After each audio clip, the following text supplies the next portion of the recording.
Hi hello welcome to news eight Telugu channel. This is Paritala Murthy. So Chennai versus Lucknow super Giants match అనేది జరగబోతోంది, అది కూడా Lucknow home grounds.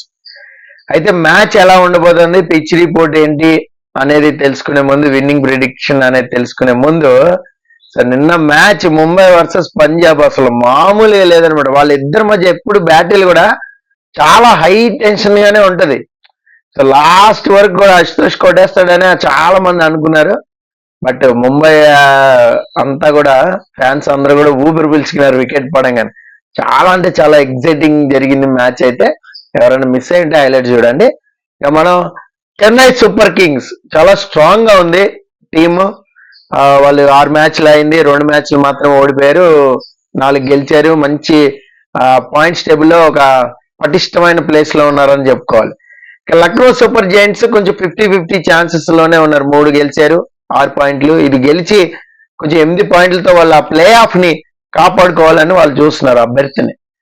So ఈ battle అనేది లక్నోకి చాలా అంటే చాలా ఇంపార్టెంట్. అలాగే చెన్నై కూడా టాప్ ఆఫ్ ది టేబుల్ వెళ్ళడానికి వాళ్ళకి మంచి పాయింట్స్ గెయిన్ చేయడానికి మంచి మ్యాచ్ అనమాట ఇది.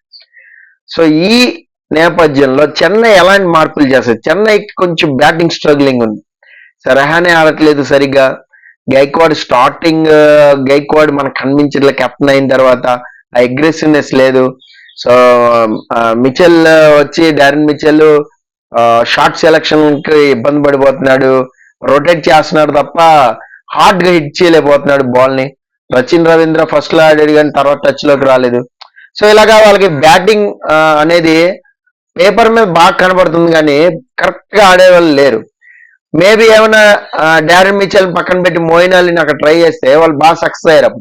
సో మీకు గుర్తుందో లేదో, Chennai super Kings 1 down Suresh Raina వచ్చినప్పుడు సప్ప వెళ్ళేది రన్ రేట్ అనేది. ఓవర్కి 12, 14 అట్లా పోతూనే ఉండేది గ్రాఫ్. ఒకసారి క్లిక్ అయ్యి సెంచరీ కూడా కొట్టేవాడు సురేష్ రైనా. ఆ 1 డౌన్ ప్లేస్ అనేది చెన్నైకి చాలా అంటే చాలా హార్ట్ అనమాట. సో ఇక్కడ డారెన్ మిచెల్ వచ్చేసరికి అది కొంచెం ఏదో అవుతుంది. ఇప్పుడు రహానేని ఓపెనర్ గా ట్రై చేశారు, సో అక్కడ కొంచెం మిస్ మ్యాచ్ అయింది. ఇప్పుడు మేబీ రెహానే ఏమన్నా 1 డౌన్ కొంచెం, లేదా శివం దుబేని 1 డౌన్ ట్రై చేసుకోవచ్చు. అది కూడా కొంచెం వాళ్ళు ఎందుకనో అక్కడ ట్రై చేయలేకపోతున్నారు. అలాగే 1 డౌన్ లో మోయిన్ అలీని పెట్టుకుంటే మీకు 30-40 రన్స్ వచ్చినట్టే. సో ఇక్కడ స్ట్రగుల్ అవుతుంది. మేబీ అది ఏమన్నా చేస్తారేమో చూద్దాం. సో ఒకసారి టీం చూసేద్దాం. గైక్వాడ్, రచిన్ రవీంద్ర, అలాగే మోయిన్ అలీనా డారెన్ మిచెల్. నేను మోయిన్ అలీకి వెళ్తున్నా. మోయిన్ అలీ, అలాగే అజింక్య రహానే, శివం దుబే, రవీంద్ర జడేజా, MS ధోని, ఇంకా సమీర్ రిజ్వీ ఇంపాక్ట్ ప్లేయర్ ఉండకపోవచ్చు, అందుకని టీంలోకి తీసేసుకుంటారు. అలాగే మతీష్ పత్రానా, అలాగే తుషార్ దేశపాండే, దీపక్ చహారే టీంలోకి వచ్చే ఛాన్స్ అయితే ఉంది. అప్పుడు శార్దుల్ ఠాకూర్ పక్కకి వెళ్ళిపోతాడు. సో ఎందుకంటే దీపక్ చహార్ వికెట్ టేకర్ కాబట్టి కొంచెం ఫిట్నెస్ తో ఉన్నాడు. ఆల్మోస్ట్ టీంలోకి వచ్చే ఛాన్స్ ఉంది. ఇంపాక్ట్ ప్లేయర్ కింద మేబీ ఏమన్నా ముస్తాఫిజుర్ రెహమాన్ ట్రై చేస్తారా, లేదంటే బాగా టర్న్ తిరుగుతుంటే శాంట్నర్ ఏమన్నా ఆడించే ఛాన్స్ ఉందా? సో ఇది చెన్నై సూపర్ కింగ్స్. ఒకసారి లక్నో కూడా చూసేద్దాం టకటక. సో లక్నోకి కూడా ప్రాబ్లం ఉంది. So bowling department, Mayank Yadav లేకపోయేసరికి బౌలింగ్ డిపార్ట్మెంట్ అనేది వీక్ అయిపోయింది మనం. సో ఇప్పుడు మయాంక్ యాదవ్ వచ్చిన తర్వాత కొంచెం స్ట్రాంగ్ అవ్వచ్చు. మయాంక్ యాదవ్ ఈ రోజు మ్యాచ్ లో ఆడే ఛాన్స్ అయితే ఉంది. ఒకవేళ టీమ్ 11 లేకపోయినా ఇంపాక్ట్ ప్లేయర్ కింద రావచ్చు. సో ఒకసారి టీం చూద్దాం. KL రాహుల్, క్వింటన్ డికాక్ వీళ్ళిద్దరు కూడా ఓపెనింగ్ కొంచెం సఫర్ అవుతున్నారు. తర్వాత దేవదూత్ పడికల్.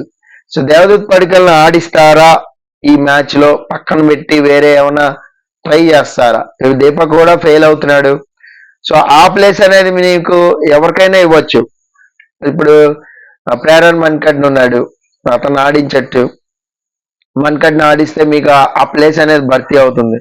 సో మేబీ ఏమన్నా అక్కడ ఏమైనా చేంజ్ చేసే ఛాన్స్ ఉందా అనేది నేను అనుకుంటున్నాను. ఎందుకంటే ఫామ్ లో లేరు ఎవరు కూడా. సో తర్వాత ఆయుష్ బోధాని ఆడుతున్నాడు కానీ అంత పెద్ద టచ్ లో కూడా వెళ్ళాడు. అంటే హార్డ్ హీటింగ్ అనేది చేయలేకపోతున్నాడు. అతను కొట్టే 50 చాలా వాల్యుబుల్ అవుతుంది తప్ప match winning performance అవ్వలేకపోతుంది.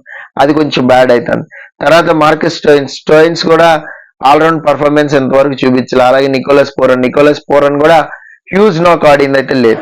So Krunal Pandey, Ravi Bishnoi, motion Khan, Naveen ఉల్ హక్ ఆడతాడా, జోసెఫ్ ఆడతాడా అనేది కొంచెం అది డైలమా. మేబీ ఏమన్నా సో మయాంక్ యాదవ్ టీంలో ఉంటే వీళ్ళని ఇంపాక్ట్ ప్లేయర్ కింద ట్రై చేయొచ్చు. యష్ ఠాకూర్. సో ఇది వీళ్ళ టీము. వీళ్ళ టీం పేపర్ మీద చాలా బలంగా ఉంది, కానీ పర్ఫార్మెన్స్ మాత్రం ఒక్కళ్ళో ఇద్దరే ఇస్తున్నారు. సో బౌలింగ్ డిపార్ట్మెంట్ అయితే కొద్దిగా రవి బిష్నాయ్, కొంచెం నవీన్ ఉల్లకు కాస్త మోస్తున్నారు. మయాంక్ యాదవ్ ఉంటే మయాంక్ యాదవ్ మోస్తున్నాడు. సో ఈ నేపథ్యంలో వీళ్ళు ఆల్రౌండర్ ఎవరినైనా ట్రై చేస్తారా? మార్కస్ స్టోయిన్స్ పక్కన పెడితే కేల్ మయర్స్ కి వచ్చే ఛాన్స్. కేల్ మయర్స్ వస్తే మాత్రం ఒక మంచి పవర్ఫుల్ హిట్టర్ వచ్చినట్టు ఉంటుంది ఫినిషర్. నికోలస్ పూరన్ మేయర్స్ ఇద్దరు కూడా వాళ్ళిద్దరు కెమిస్ట్రీ కూడా బాగుంటుంది, పార్ట్నర్షిప్ అనేది. సో కాబట్టి ఏమైనా ట్రై చేసే ఛాన్స్ అయితే ఉంది. మిగతా వాళ్ళని అయితే పక్కనే కూర్చోబెడతారు. హెన్రీ కానీ టర్నర్ కానీ పక్కనే ఉంటారు. సో ఇది ఎల్ఎస్జీ టీం. సో మీకు ఏమి అనిపిస్తుంది, ఎవరు గెలుస్తారు అనిపిస్తుంది అనేది కామెంట్ చేయండి. చాలా మంది డ్రీమ్ 11 అడుగుతున్నారు. డ్రీమ్ 11 ఉంటుంది బ్రదర్స్, డిస్క్రిప్షన్ లో ఉంటుంది. డిస్క్రిప్షన్ లో ఫాలో అవ్వండి. డ్రీమ్ 11 ప్లేయర్స్ ఎవరు ఉంటున్నారో వాళ్ళు పిక్ చేసుకోండి. ఆల్మోస్ట్ మనం పిక్ చేసిన ప్లేయర్స్ లో 6 పర్ఫామ్ చేస్తున్నారు. సరిపోదా? 50% కంటే ఎక్కువ ఉంది కదా రేట్. సో డ్రీమ్ 11 కోసం డిస్క్రిప్షన్ ఫాలో అవ్వండి. పిచ్ రిపోర్ట్, పిచ్ ఎలా ఉండబోతోంది? పిచ్ అటు బ్యాటింగ్ కి అనుకూలం అనుకోవద్దు. పేసర్స్ మంచి వికెట్ తీస్తారు. బిటిల్ స్లోగా బ్యాట్ మీదకి వస్తుంది. స్వింగ్ ఎక్కువ బౌన్స్ అండ్ స్వింగ్ వేసిన వాళ్ళకి వికెట్స్ పడిపోతాయి. అంటే షార్ట్ పిచ్ బాల్ ని తొందరపడి పిక్ చేస్తే కాటన్ బౌల్ అవుతారు.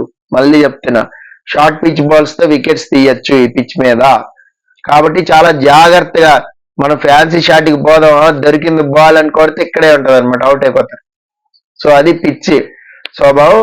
ఫస్ట్ బ్యాటింగ్ తీసుకోవడం ఉత్తమం, ఎందుకంటే పిచ్ నలిగే కొద్దీ ఆ స్లో బౌన్స్ అనేది వర్కౌట్ అవుతూ ఉంటుంది. కాబట్టి షాట్ కొడతాం అంత ఈజీ కాదు, బ్యాట్ మీదకి అంత ఈజీగా బాల్ రాదు. కాబట్టి ఫస్ట్ బ్యాటింగ్ తీసుకోవడం ఉత్తమం. టాస్ గెలిచి ఎవరైనా బ్యాటింగ్ తీసుకుంటారు. బ్యాటింగ్ తీసుకుంటే యావరేజ్ స్కోరు 175. 175 చేస్తే ఖచ్చితంగా డిపెండ్ చేసుకోవచ్చు. 175 ప్లస్, అంతకంటే తక్కువ అయితే కొంచెం పోరాడాల్సి వస్తుంది. అయితే ఇక్కడ 190 ఎల్ఎస్జీ వెళ్ళి 190 వరకు కొట్టినా కూడా ఎల్ఎస్జీ వాళ్ళు ఫస్ట్ బ్యాటింగ్ తీసుకుని, ఇక్కడ ఫినిషర్స్ ఉన్నారు మీకు.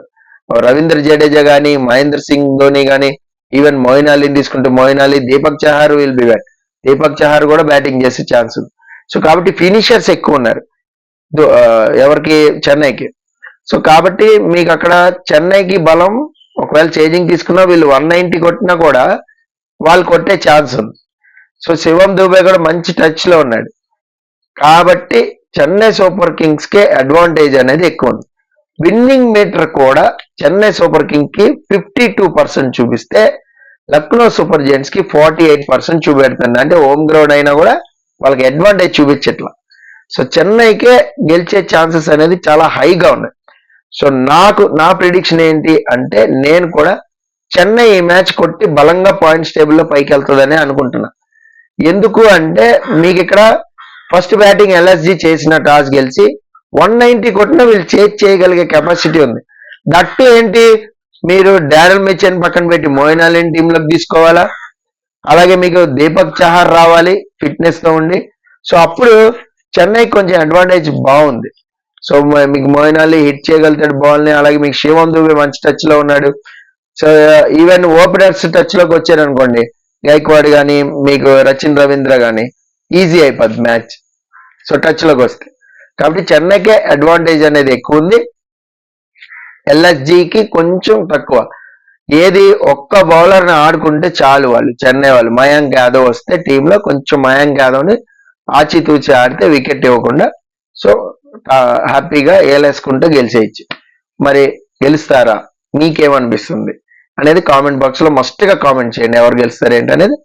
సో నెక్స్ట్ మ్యాచ్ ప్రిడిక్షన్ లో మళ్ళీ కలుద్దాం. మన మ్యాచ్ ప్రిడిక్షన్స్ అన్ని ఆల్మోస్ట్ కరెక్ట్ అవుతున్నాయి. ఇంకా లాస్ట్ మినిట్ లో చెప్పలేని కొన్ని ఉంటాయి. ఏంటంటే వీళ్ళు ఖచ్చితంగా గెలుస్తారు అనుకున్నది చేతులు ఎత్తేసారు అనుకోండి. ఇప్పుడు ముంబై గెలుస్తుందని నిన్న ప్రిడిక్ట్ చేసాం మనం. సో అశుతోష్ బాగా కొడుతున్నాడు, బ్రహ్మాండం కొడుతున్నాడు. ఆ టైంలో ఒక్కొక్క షాట్ కనెక్ట్ అయ్యి ఉంటే రబాడాకి ఇంకో షాట్ కనెక్ట్ అయినా మ్యాచ్ వాళ్ళది అయిపోయింది. సో కాబట్టి అది మనం చెప్పలేము అనమాట. ఆ ప్రిడిక్షన్ అనేది ఎవ్వరు చేయలేదు.